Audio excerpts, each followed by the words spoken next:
Considéré comme le plus grand fleuve de l'Antiquité, l'Euphrate recèle des événements historiques et des secrets qui dépassent la compréhension humaine. Cependant, quelque chose de terrible est en train de se produire avec ce fleuve. Chaque année qui passe, il devient de plus en plus sec et de nombreux peuples d'Asie occidentale souffrent déjà du manque d'eau de ce fleuve, qui a toujours été très grand et imposant.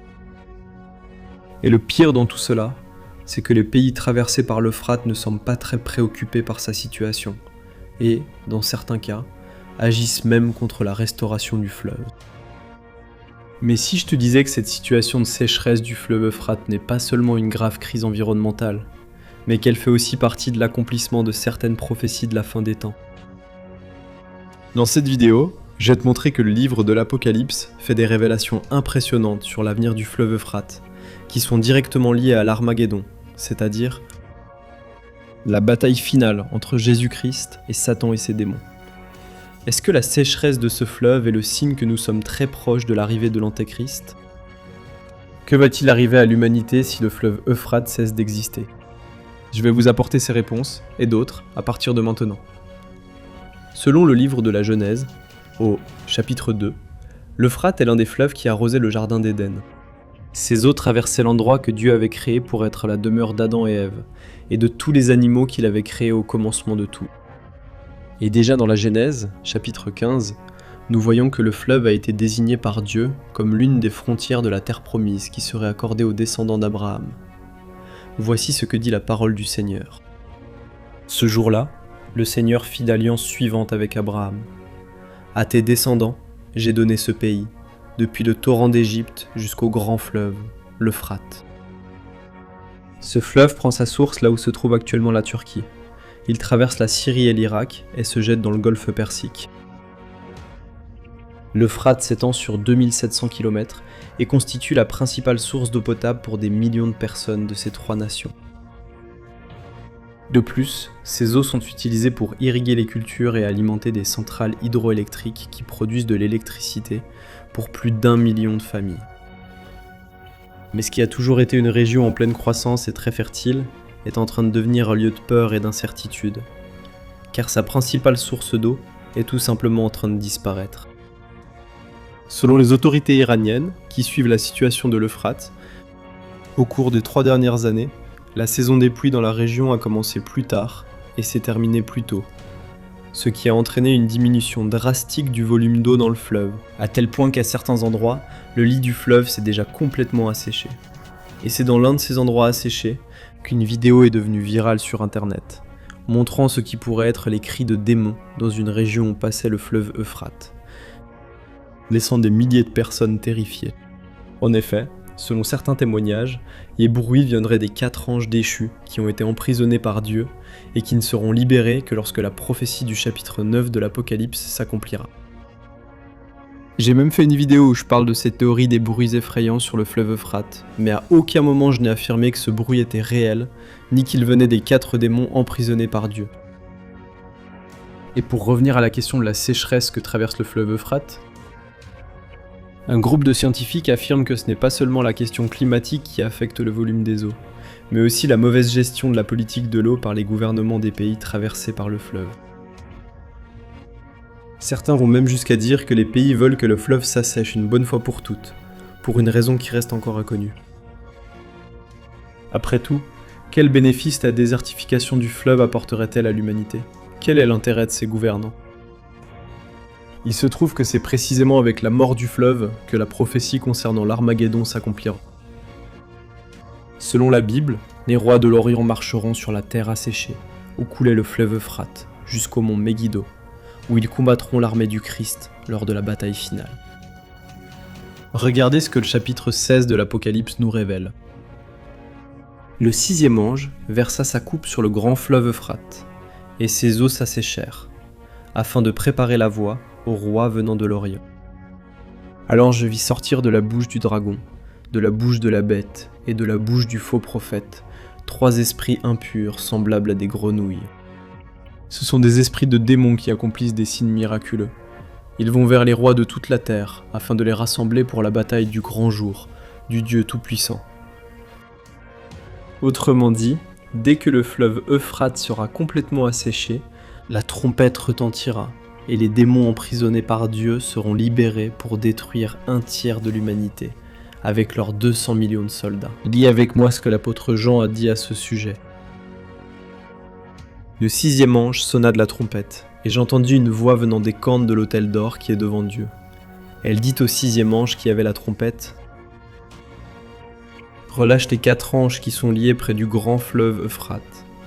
Les 4 anges qui étaient préparés pour cette heure, le jour, le mois et l'année, furent relâchés pour tuer le tiers de l'humanité. Et cela ne s'arrêtera pas là, mes frères. Ce seront ces 4 esprits maléfiques qui mobiliseront les dirigeants de l'Occident pour marcher le long de l'Euphrate et combattre l'armée de Jésus. Et cela signifie que nous nous rapprochons de plus en plus de la fin des temps. Le processus de désertification de l'Euphrate a commencé il y a 35 ans et s'accélère de plus en plus. Et, à ce qu'il semble, l'esprit de l'Antéchrist agit déjà à travers la vie de ses dirigeants, les poussant à accélérer l'assèchement total du fleuve. Je sais que l'Antéchrist n'a pas encore été révélé, mais son esprit est déjà installé dans le cœur des êtres humains, les poussant à faire le mal et préparant tout pour son arrivée. Et ce n'est pas moi qui l'affirme, mais la Bible elle-même. Regardez ce que l'apôtre Jean a écrit. Vous pouvez reconnaître l'Esprit de Dieu. De cette façon, tout esprit qui confesse que Jésus-Christ est venu en chair vient de Dieu, mais tout esprit qui ne confesse pas Jésus ne vient pas de Dieu. C'est l'esprit de l'Antéchrist dont vous avez entendu dire qu'il vient, et qui est déjà maintenant dans le monde. Je vous conseille donc, disciples, de ne pas vous focaliser uniquement sur les rumeurs liées à la construction du 3e temple à Jérusalem. Nous n'avons pas non plus besoin d'attendre l'annonce du grand accord de paix entre les principales nations et religions, qui précédera l'enlèvement de l'Église du Christ. Tout cela ne sera que le dénouement de ce qui se passe déjà aujourd'hui sous nos yeux, y compris avec l'assèchement du fleuve Euphrate. Tu n'as pas besoin d'avoir peur de l'Antéchrist, et encore moins de la bataille d'Armageddon, car la parole de Dieu nous garantit que Jésus remportera la guerre contre l'ennemi, et il le jettera dans le lac de feu qui brûle avec du soufre, où il sera tourmenté pour l'éternité. Je sais que tout cela est très effrayant, mais si tu remets ta vie à Jésus-Christ et que tu vis selon sa parole, le Seigneur te protégera du jour du jugement et t'emmènera vivre l'éternité à ses côtés, dans la Nouvelle Jérusalem. Un royaume où il n'y aura ni peur, ni douleur, ni mort, ni larmes. Et tu n'as pas non plus à t'inquiéter de savoir quand tout cela arrivera, mais plutôt de faire attention à savoir de quel côté tu seras lorsque cela arrivera. C'est pourquoi je t'invite à marcher avec moi ici chaque jour, car j'apporte toujours des connaissances bibliques, je traite toujours de sujets pertinents, et je fais des prières quotidiennes pour que tu te renforces de plus en plus. La mer morte a toujours été synonyme de mort. Aucune plante, aucun poisson, même pas une bactérie ne pouvait y survivre. Mais quelque chose est en train de se passer maintenant, et personne ne sait l'expliquer. Des sources d'eau douce jaillissent sur les rives de ce désert de sel, et le plus incroyable, c'est qu'il y a déjà des poissons vivants qui nagent là-bas. Des images prises par des scientifiques et des touristes montrent quelque chose d'incroyable. Des plantes commencent à pousser, des animaux s'approchent, et de l'eau douce jaillit dans l'un des endroits les plus secs et morts de la Terre. Et là vient la grande question. Comment cela est-il possible ? Est-ce simplement un autre phénomène naturel, ou bien Dieu est-il en train d'accomplir une ancienne prophétie de la Bible, que presque personne ne remarque ? Aujourd'hui, je vais te montrer ce que la Bible disait sur cet endroit, et comment cela peut avoir un lien direct avec les événements de la fin des temps. La mer morte est le point le plus bas de la surface terrestre. Elle se trouve à plus de 400 mètres en dessous du niveau de la mer. Et il y a un détail très important, ces eaux n'ont nulle part où s'écouler. Tout ce qui y entre reste piégé. L'eau s'évapore sous l'effet de la chaleur intense du soleil, et le sel s'accumule, d'année en année. Il y a tellement de sel qu'aucune créature ne peut y vivre. Et pour que vous compreniez, la mer morte est presque 10 fois plus salée que l'océan. Alors que dans la mer on peut nager, là-bas le corps flotte, sans effort, comme s'il était poussé vers le haut. J'y suis déjà allé, et je peux te garantir que c'est vrai. Mais en plus d'être un endroit extrême géographiquement, la mer morte porte aussi un poids spirituel très significatif. Elle se trouve tout près de la région où selon la Bible, au chapitre 19 de la Genèse, se trouvaient Sodome et Gomorrhe. 2 villes qui ont été détruites par Dieu à cause du péché du peuple. La tradition dit que les restes de cette ville sont enterrés au fond de la mer Morte, ou dans les zones proches d'elle. C'est pourquoi cet endroit a toujours été vu comme un symbole de jugement, de destruction et de malédiction. Et même avec toute la beauté des paysages, des boues thérapeutiques et des eaux qui attirent des touristes du monde entier, la vérité est que cet endroit a toujours été considéré comme une terre sans avenir. Le Jourdain parvient même à amener de l'eau douce jusque-là, mais quand cette eau arrive, elle s'arrête tout simplement. Elle entre, mais elle ne peut pas sortir, et cela empêche complètement toute forme de vie. Et pour aggraver les choses, en été la température peut atteindre 50 degrés, faisant de cet endroit l'un des environnements les plus hostiles de la planète. Mais maintenant, quelque chose est en train de changer d'une manière très mystérieuse. Depuis 1930, la mer Morte a déjà perdu presque la moitié de sa superficie d'origine. Et le niveau de l'eau a tellement baissé que plus de 6000 trous se sont ouverts sur les rives, certains atteignant des dizaines de mètres de profondeur. Les scientifiques expliquent que cela se produit à mesure que le niveau de l'eau baisse, faisant ainsi apparaître des dolines, qui sont ces trous qui s'ouvrent dans le sol. Ils créent des fissures dans le sol, permettant à l'eau douce de surgir sous la terre et de commencer à se répandre. Et ces scènes sont filmées et photographiées par des scientifiques et des visiteurs. Et même si les scientifiques parviennent à expliquer comment cela se produit, ils ne peuvent ni contrôler, ni même empêcher le phénomène. Récemment, ces sources d'eau douce ont émergé dans la région d'Ain-Feshkian, qui se trouve dans la partie nord-ouest de la mer Morte. Et dans ces petites mares qui se sont formées, on a vu des poissons vivants nager. Oui, vous avez bien entendu. Aujourd'hui, il y a des poissons vivants dans la mer Morte. Incroyable, non ? Et le plus curieux, c'est que tout cela se passe justement du côté d'Israël. Du côté jordanien, tout reste comme avant. C'est comme si la géographie était guidée par un plan spirituel. Ce que la science appelle une anomalie géologique, la prophétie biblique le décrivait déjà avec d'autres mots. Dans l'Ancien Testament, le prophète Ézéchiel a reçu l'une des visions les plus impressionnantes de toute la Bible. Précisément à une époque où tout semblait perdu, Jérusalem avait été détruite, le temple était en ruine, et le peuple subissait le profond traumatisme de l'exil. Mais c'est dans ce contexte de douleur et de désespoir que Dieu a révélé quelque chose d'inattendu et de puissant, une prophétie de restauration. Ézéchiel a vu un fleuve qui prenait naissance à l'intérieur du temple de Dieu. Il commençait petit, presque invisible, mais il grandissait au fur et à mesure qu'il avançait, jusqu'à devenir un grand fleuve d'eau vive, qui apportait guérison et vie partout où il passait. Au chapitre 47 d'Ézéchiel, la Bible dit que ce fleuve coulait vers l'est, et qu'en suivant son cours, ses eaux étaient transformées. Faites bien attention à cela. En verset 9, il est écrit ainsi.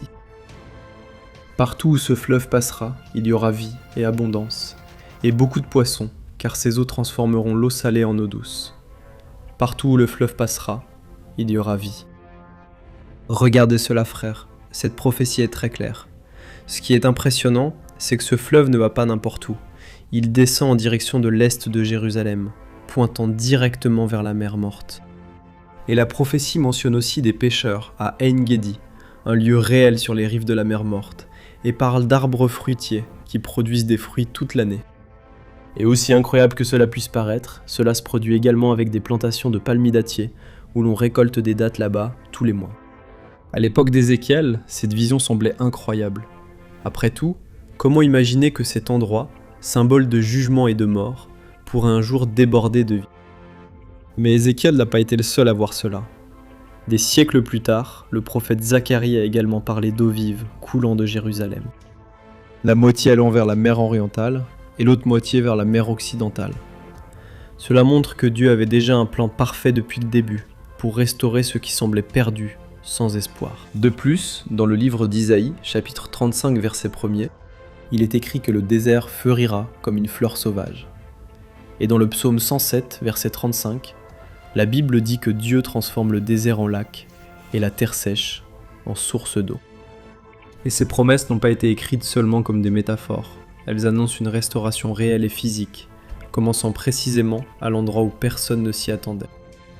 Mes frères, pendant de nombreuses années, nous avons entendu parler de guerre, de famine et de maladie. Et oui, tout cela fait partie des signes de la fin des temps. mais ces signes ont toujours existé au cours de l'histoire, même s'ils deviennent de plus en plus intenses chaque jour. Mais ce qui se passe maintenant est différent. C'est une prophétie spécifique qui s'accomplit exactement à l'endroit que la Bible avait déjà décrit et d'une manière complètement inattendue. Et cela montre que nous sommes de plus en plus proches du retour de Jésus. Amen. Et tu peux être en train de te demander, mais pasteur, la Bible dit que personne ne connaît ni le jour ni l'heure. Et c'est vrai. C'est Jésus lui-même qui a dit cela.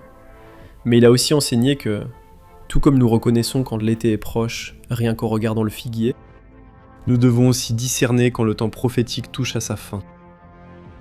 Et une autre chose que nous devons nous rappeler, au jour de Noé, les gens voyaient les signes, mais ils continuaient à vivre comme si de rien n'était, et quand ils se sont rendus compte que c'était sérieux, il était déjà trop tard. Alors ne commets pas la même erreur. Dieu te donne une nouvelle chance de regarder ta vie et de la mettre en ordre devant lui. Et il fait cela non seulement en accomplissant de grandes prophéties, mais aussi en accomplissant les détails. Et tu sais ce qui m'impressionne le plus, frère ? Dieu aurait pu choisir n'importe quel endroit dans le monde pour accomplir ce signe. Ça aurait pu être une rivière en Europe, une source en Afrique, une forêt au Canada. Mais il a choisi justement la mer morte, l'endroit le plus improbable, le plus condamné. Et cela en dit long sur la façon dont il agit. Il commence là où plus personne n'y croit. Il restaure ce que tout le monde avait déjà enterré. Et il fait cela pour que personne n'ait de doute. C'est bien lui. Je veux que tu t'arrêtes un instant et réfléchisses. Si le Seigneur crée la vie dans l'un des lieux les plus arides, ne pourrait-il pas aussi agir en toi ? Peut-être que ton âme aujourd'hui ressemble à la mer morte. Elle est sèche, fatiguée, sans force et sans espoir. Tu entends même parler de Dieu, mais à l'intérieur, il semble que rien ne change. Il n'y a que le silence et le découragement, mais aujourd'hui, à travers ce signe si clair, Dieu te montre qu'il y a encore de la vie. Alors souviens-toi, Jésus est l'eau vive. Il a lui-même dit que celui qui boit de l'eau qu'il offre n'aura plus jamais soif. Et il a aussi dit que de l'intérieur de celui qui croit couleront des fleuves d'eau vive. Amen. C'est cela que Jésus veut répandre sur toi maintenant. Une vie nouvelle, la guérison et le salut. Mais tu dois prendre une décision. Si tu crois, si ce message t'a parlé, écris ici dans les commentaires. Je crois en Jésus et je lui remets ma vie. Et après cela, cherche une église qui soit fidèle à la parole de Dieu. Commence à lire la Bible tous les jours, prie avec sincérité et nourris ton âme avec la présence du Seigneur. Amen. Parce que la vie éternelle ne commence pas quand on meurt. Elle commence quand Jésus entre dans notre vie.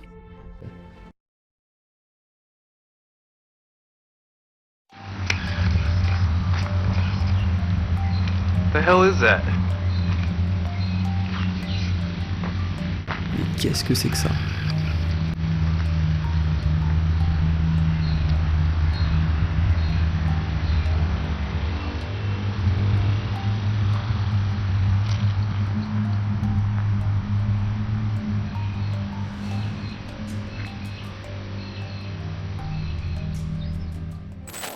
Quels sont ces bruits effrayants dans le ciel ?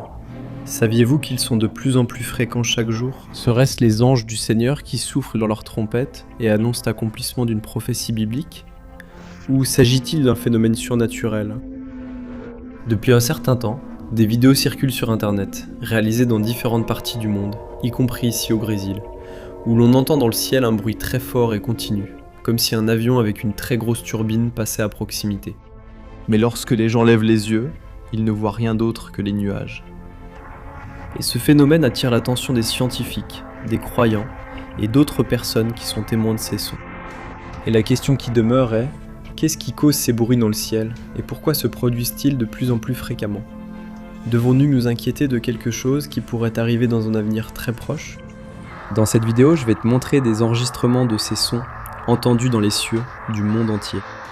Te présenter quelques théories sur l'origine de ces bruits et te donner mon avis sincère à la fin sur tout ce qui a été dit sur internet.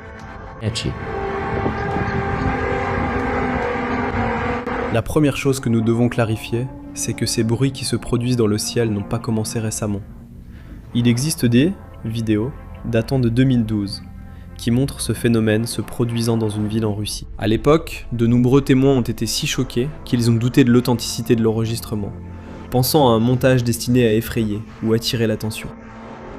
Mais non, cela s'est vraiment produit, et cela a été confirmé par des scientifiques et des milliers de témoins à l'époque. Et ces sons ont commencé à devenir plus fréquents à partir de 2020, surtout pendant la pandémie de Covid-19. Et c'est à partir de cette information que naît la première hypothèse qui tente d'expliquer ce que sont ces bruits mystérieux dans le ciel. Allons-y. Première hypothèse. Des gaz dans l'atmosphère. Un groupe d'astrophysiciens soutient que ces sons sont liés aux gaz présents dans l'atmosphère. C'est comme si la Terre était littéralement en train de rôter. Et le fait que des personnes aient entendu ces bruits dans plusieurs parties du monde pendant la pandémie s'explique par la diminution du taux de pollution sur la planète. De plus, avec moins de voitures circulant dans les rues et moins de bruit quotidien, du fait que la majorité des gens soient restés chez eux, ces chercheurs affirment qu'il est devenu plus facile de percevoir ce phénomène qui se produit constamment. Mais soyons honnêtes, frère, tu crois vraiment qu'un fracas d'une telle ampleur passerait inaperçu pour nous ? Même avec tous les bruits qui existent autour de nous aujourd'hui, nous arrivons à remarquer par exemple quand un hélicoptère ou un avion passe près de nous, n'est-ce pas ? De la même façon, notre attention est attirée quand nous entendons le tonnerre dans le ciel, annonçant une pluie qui arrive. Alors, comment nos oreilles pourraient-elles ignorer un tel bruit ? Et le deuxième point, si cette hypothèse était vraie, pourquoi ces sons continueraient-ils à être entendus et enregistrés partout dans le monde, y compris ici, dans notre pays ? La quarantaine est terminée depuis quelques années, et nous avons tous repris nos routines, et pourtant, les témoignages de sons dans le ciel continuent d'augmenter de plus en plus. C'est pourquoi je ne pense pas que cela ait du sens. La deuxième hypothèse, le délire collectif. Certains théoriciens, principalement des personnes qui remettent en question tout ce qui est lié à la science et à la religion, soutiennent que ces bruits dans le ciel ne sont rien d'autre qu'un délire collectif qui fonctionne à peu près comme ceci. Une personne dit avoir entendu un bruit angoissant dans le ciel, ce qui effraie beaucoup d'autres personnes. Alors cette peur, générée dans l'inconscient de ces personnes, les amène à croire qu'elles entendent aussi le même bruit. Et plus cette information circule, plus de gens finissent par être affectés et commencent à délirer, au point que tout le monde croit que tout cela est réel, alors qu'en réalité, ça ne l'est pas. Un exemple de cela, dont beaucoup d'entre nous qui avons plus de 30 ans vont se souvenir, est celui de la supposée apparition d'un ovni au Brésil en 1994. Certaines personnes ont rapporté avoir vu un objet volant non identifié traverser le ciel, rempli de lumière jaune et rouge, et en peu de temps, pratiquement tous les Brésiliens avaient eu la même vision. C'est-à-dire, il se peut que 4 ou 5 personnes aient réellement vu quelque chose, mais cette information a tellement attiré l'attention et inquiété les gens que beaucoup ont cru avoir eu la même vision. Ce phénomène s'est encore amplifié avec Internet, puisqu'une information peut traverser le monde en quelques secondes. Mais malgré cela, à mon avis, cette théorie peut aussi être écartée, puisqu'il existe plusieurs vidéos et témoignages sur ce phénomène. Il est clair que tous ne sont pas vrais, et que beaucoup de personnes profitent du sujet pour gagner des vues et de l'engagement sur les réseaux sociaux. Mais la plupart des images analysées, y compris par des scientifiques de la NASA, sont prouvées comme étant réelles. Et c'est là qu'intervient la troisième hypothèse, le Skyquake. Et en parlant de la NASA, cette troisième hypothèse a déjà été étudiée par elle. Les Skyquakes, ou tremblements du ciel, sont des phénomènes où l'on entend des bruits forts et inexplicables venant du ciel. Ces sons sont souvent décrits comme des explosions, des grondements, ou des bruits similaires à des coups de tonnerre, mais ils ne sont liés à aucune activité météorologique.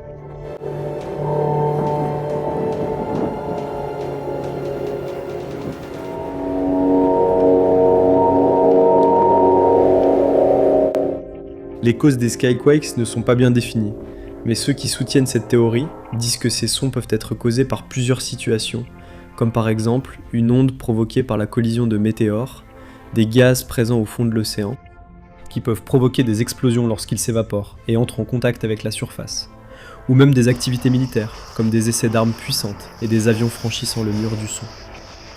Tom, mais tu crois que la NASA, les instituts d'astronomie et même ceux qui s'intéressent et étudient l'espace ne diraient rien s'il y avait autant de collisions de météorites près de l'orbite de la Terre?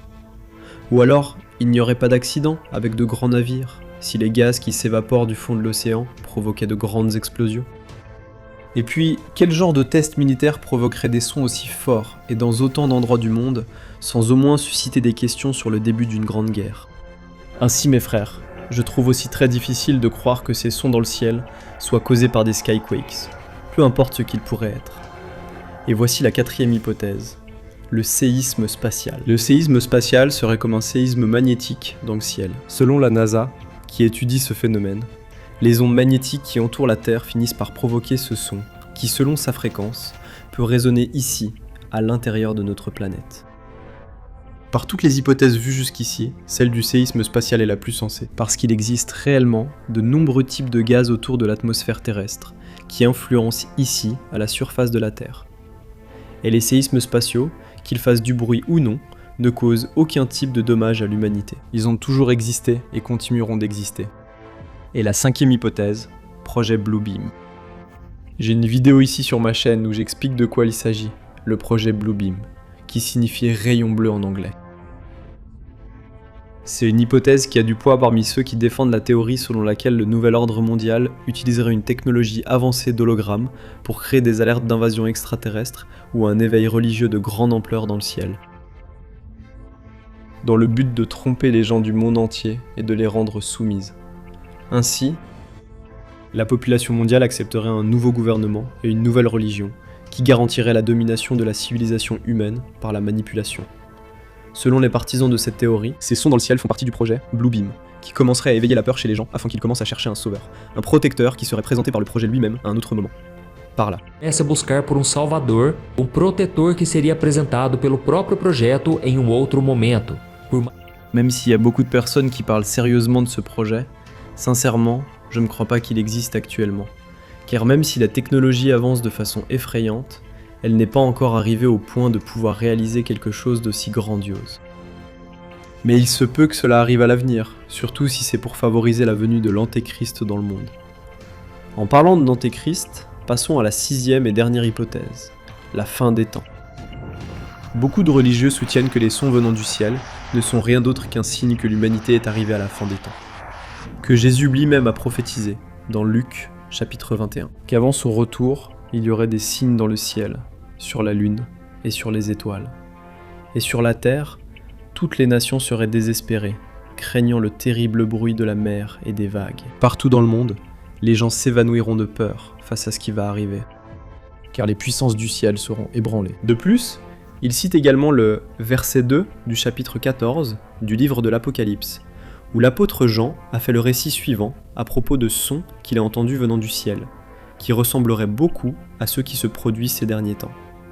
Regardez ce qu'il a dit. J'ai entendu un son venant du ciel, comme celui de grandes eaux et d'un fort tonnerre. C'était comme des harpistes jouant de leur harpe.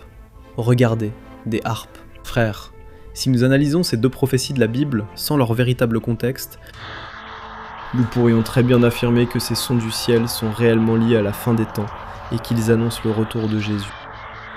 Mais il se trouve que tant la prophétie de Jésus que celle de l'apôtre Jean ne parlent pas de notre époque actuelle, mais d'une période qui est encore à venir, à savoir la seconde moitié de la Grande Tribulation, qui selon les prophéties de Daniel, commencera 3 ans et demi après que l'Antéchrist se sera révélé, et qu'il prendra le contrôle total des nations.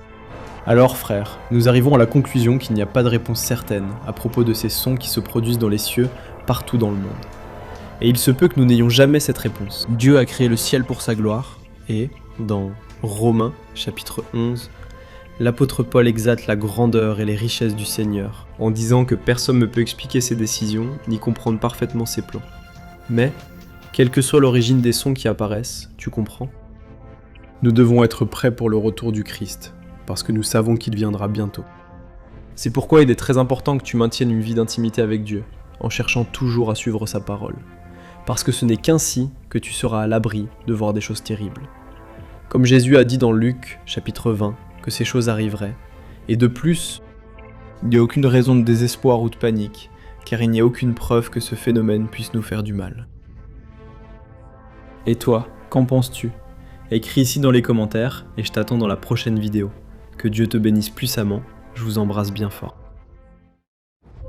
Ne regarde surtout pas dehors. Verrouille tes portes et ne les ouvre à personne. Pendant ce temps, je permettrai à des hordes de démons de parcourir toute la terre et beaucoup mourront de panique, de tourments démoniaques et d'attaques. Et soudain, j'ai entendu un mot. Écris, écris, écris. Alors je me suis levée, j'ai écrit et il s'est avéré que j'ai écrit 5 grandes pages sur les 3 jours et 3 nuits d'obscurité. S'il vous plaît, écoutez ce que j'ai à vous dire aujourd'hui. Imaginez-vous réveiller un jour, qui semble être comme tous les autres, mais là, vous vous rendez compte que vous ne pouvez rien voir. Absolument rien. L'obscurité est si intense et pesante qu'on la sent dans l'air, comme si elle vous étreignait. Et alors vous vous levez calmement, vous commencez à entendre les cris à l'intérieur de la maison, de personnes désespérées. Après tout, personne ne sait ce qui se passe. Où est le soleil ?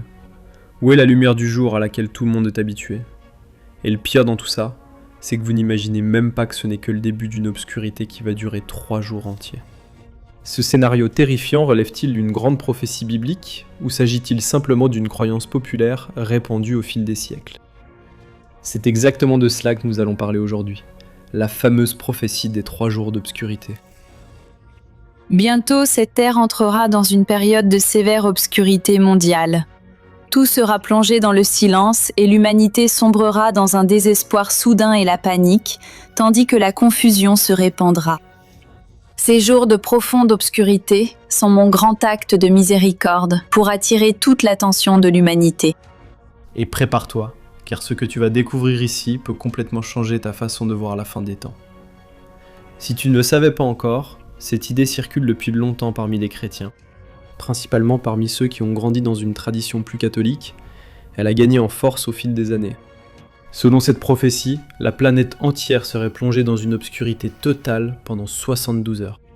Ce serait 3 jours sans soleil, sans lumière électrique, sans absolument rien pour illuminer la Terre. À l'exception de quelques bougies spéciales, bénies, faites de cire d'abeille. Et beaucoup de gens disent encore que pendant ces jours-là, des démons seraient lâchés sur la Terre, et que toute personne qui essaierait de sortir de chez elle ou de regarder par la fenêtre risquerait de mourir attaquée par eux. Frère, je sais que cela peut sembler tiré d'un film d'horreur, mais nous savons aussi que dans le livre de l'Apocalypse, il y a beaucoup de scènes effrayantes qui vont se produire dans le futur. Et à cause de cela, beaucoup de gens restent confus. Après tout, personne ne veut passer par ce genre de situation. C'est pourquoi je vais expliquer en détail comment tout cela est apparu, et je vais te prouver, à partir de la Bible, s'il y a un fondement ou non, d'accord ? Nous devons d'abord remonter de quelques siècles et rencontrer 2 femmes catholiques. Anna Maria Taigi, qui a vécu entre la fin du XVIIIe siècle et le début du XIXe siècle, et Marie-Julie Ryan, qui a vécu plutôt vers la fin du XIXe siècle. Ces 2 femmes affirmaient la même chose. Elles disaient avoir reçu des révélations secrètes concernant un châtiment de Dieu qui allait ébranler toute la terre, apportant ses ténèbres pendant 3 jours.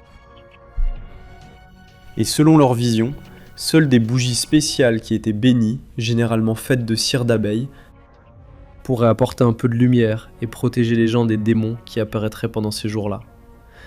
Mais il y a un détail. Même si l'Église catholique reconnaît que ces 2 femmes étaient sincères et fidèles, ces révélations n'ont finalement pas été reconnues comme une obligation officielle de foi pour les catholiques. Je vais détailler cela, car la plupart de mes abonnés sont évangéliques. J'ai découvert qu'en catholicisme, il y a une distinction nette entre la révélation publique, qui serait la Bible, et ce que l'Église enseigne officiellement. Il y a aussi les révélations privées, qui sont des messages ou des prophéties que certaines personnes disaient recevoir directement de Dieu. Autrement dit, les révélations privées sont des choses qui n'ont été révélées qu'à une ou à quelques personnes, et auxquelles personne n'est obligé de croire. Et Marie-Julie Ryan, par exemple, elle a même donné des détails très précis. Elle a même mentionné les jours de la semaine où cette obscurité allait se produire.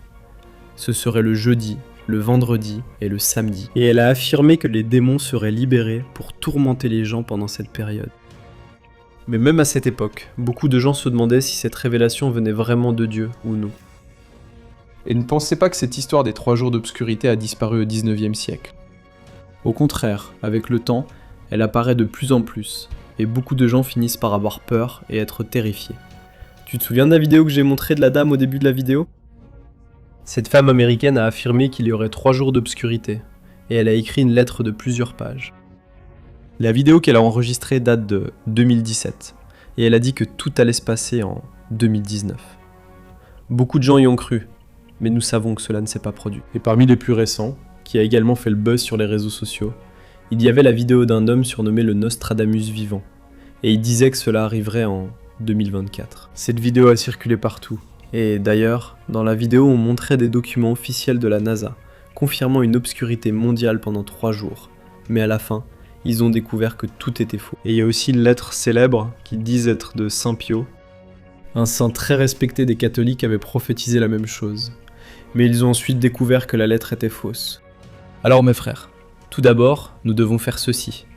Nous ne pouvons pas croire à tout ce que nous voyons et entendons. Avant de commencer à partager des choses sur WhatsApp avec les personnes que vous aimez, commencez par consulter la Bible. De nombreux youtubeurs et influenceurs cherchent simplement à attirer l'attention sur les réseaux sociaux. Et avant de te montrer dans la Bible si tout cela a vraiment du sens ou non, je veux aussi te rappeler qu'il y a le côté physique. Outre l'aspect spirituel, il y a la science. Même si nous croyons aux miracles et aux événements surnaturels, on ne peut pas écarter la science, n'est-ce pas ? Par exemple, la NASA l'a déjà précisé plusieurs fois qu'il n'existe aucune prévision astronomique qui pourrait provoquer une obscurité mondiale de 3 jours. Les éclipses totales durent seulement quelques minutes et sont très localisées. Couvrir toute la planète pendant 3 jours d'affilée, il faudrait qu'il se produise une catastrophe cosmique qui n'a jamais été vue ni prévue par la science. Je ne dis pas croire tout ce que dit la NASA. Au contraire, je remets en question beaucoup de choses, mais je sais que certains étudient les lois naturelles et qu'on ne peut ignorer leurs propos. Voici la partie la plus importante. Je vais te montrer dans la Bible si cela a vraiment du sens ou non. Et si tu es arrivé jusqu'ici et que tu t'inquiètes de ce sujet, j'ai une bonne nouvelle pour toi. La réponse est non. Il n'existe aucun verset dans la Bible disant que le monde entier sera plongé dans l'obscurité totale pendant 3 jours consécutifs.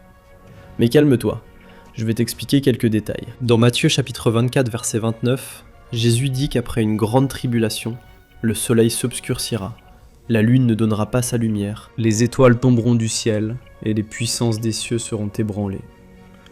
Regardez ça, frère. Cela veut donc dire qu'il va vraiment se passer quelque chose d'extraordinaire. Mais à aucun moment Jésus n'a dit que cela durerait 3 jours. Et déjà dans l'Apocalypse chapitre 6, les versets 12 et 13, l'apôtre Jean confirme tout ce que Jésus a dit. Il a dit que lorsque le 6e sceau sera ouvert, il y aura un énorme tremblement de terre. Le soleil deviendra sombre comme un tissu noir de deuil, la lune deviendra rouge comme du sang, et les étoiles tomberont du ciel comme des fruits verts tombant d'un arbre secoué par un vent fort. Autrement dit, cet événement d'obscurité va se produire, mais il ne durera pas 3 jours entiers. Et il y a quelque chose de très important que tu dois savoir. Cette grande tribulation sera le moment où l'Antéchrist sera ici sur terre. Les gens seront totalement révoltés contre Dieu. Et même avec tant de catastrophes, des météores qui tombent, l'eau qui se contamine et cette obscurité, la Bible dit que les hommes blasphémeront contre Dieu. Et si tu veux savoir s'il s'est déjà passé dans le passé quelque chose en rapport avec 3 jours de ténèbres, je te confirme que oui. Là-bas dans Exode chapitre 10, les versets 20 à 23, disent que lorsque Dieu a envoyé une plaie spécifique, les ténèbres étaient épaisses. Mais il y a un détail important, frère. Cela s'est produit seulement en Égypte et ce n'était pas mondial. Et dans Matthieu chapitre 27, le verset 45, parle de la crucifixion de Jésus. La Bible dit que lorsqu'il a été crucifié, depuis la 6e heure jusqu'à la 9e heure, il y eut des ténèbres sur toute la terre. Cela a duré environ 3 heures. Mais rappelons-nous, ce n'était pas 3 jours. Alors frères, nous devons faire confiance à ce que la parole de Dieu dit.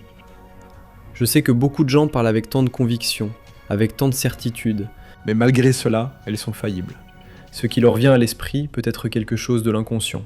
Cela ne veut pas dire que c'est Dieu qui a parlé. Tu comprends ? Mais pourquoi cette prophétie attire-t-elle autant l'attention alors ? Il se trouve, frère, qu'à mesure que nous approchons de la fin des temps, tout ce qui est lié à la crise, tout ce qui est lié à la guerre mondiale, tout cela stimule l'imagination des gens. Nous vivons des temps difficiles, de guerre, de crise, de problèmes économiques, et je sais que beaucoup d'entre nous essaient de donner un sens à tout cela. Et ces prophéties finissent par apporter une certaine explication. Et moi-même, frère, j'aime m'informer sur ces sujets, mais je garde toujours un œil sur la parole de Dieu. Dans Matthieu, chapitre 24, verset 44, Jésus a dit que nous devons continuer à veiller, car nous ne savons pas quel jour le Seigneur viendra. Et c'est pourquoi, je te garantis une chose, ça ne sert à rien de stocker des bougies ou d'essayer de découvrir des dates, mais il vaut mieux que tu prépares ton cœur pour le retour de Jésus à tout moment. Amen. Au milieu de tant de théories et de prophéties, une chose est certaine. Celui qui demeure ferme en Jésus n'a pas besoin de vivre dans la peur. Lui-même a dit dans Jean, chapitre 8, verset 12, « Je suis la lumière du monde, et celui qui me suit ne marchera pas dans les ténèbres, mais il aura la lumière de la vie. » Alors, même si le monde entier est couvert de ténèbres, au sens spirituel, si nous sommes en Christ, nous sommes dans la lumière. Amen. Et Jésus est le seul chemin, la seule vérité, le seul salut. Et, plus important encore, plutôt que d'essayer de prédire l'avenir, c'est de regarder dans la Bible, car tout y est déjà révélé. Le début, le milieu et la fin. Et, grâce à Dieu, lorsque nous regardons le dernier chapitre de l'Apocalypse, nous réalisons que tout finira bien pour ceux qui sont avec Jésus.